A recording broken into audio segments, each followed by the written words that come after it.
Rikers Island. The name alone sends a chill down the spine of anyone who has heard its stories. But behind its towering fences and razor wire lies a history that most people have never been told. A story not just about prisoners, but about New York City itself. Rikers wasn't always a jail. In fact, it started as farmland. In the 1600s, it was owned by the Dutch Riker family. Yes, real people, who farmed and lived on the island for generations. For more than 200 years, it was quiet land on the East River, far away from the chaos of Manhattan. But by the early 20th century, that peaceful farmland would transform into one of the most notorious jail complexes in America. Here's something few people know. Rikers Island was actually expanded using garbage.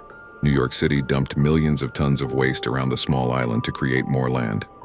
A literal prison built on trash. Beneath the jail's concrete lies a hidden landfill, filled with the city's forgotten past. The first jail buildings opened in 1932, during the Great Depression, and what was meant to be a temporary solution quickly grew into a massive complex holding thousands of inmates. Over the decades, Rikers became a mirror of New York's deepest struggles: poverty, race, addiction, corruption. By the 1980s and 1990s, it wasn't just a jail, it was a world of its own, with stories of survival, violence, and despair that most people outside its gates could barely imagine.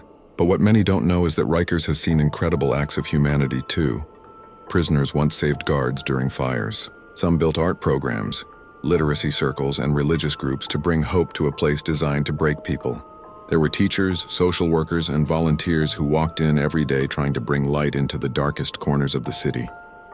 And now Rikers stands at a crossroads. The city has promised to close it by 2027, a promise delayed more than once. But even as the debate rages on, one question haunts New York. If Rikers is gone, what will rise in its place? Rikers Island isn't just the story of a jail.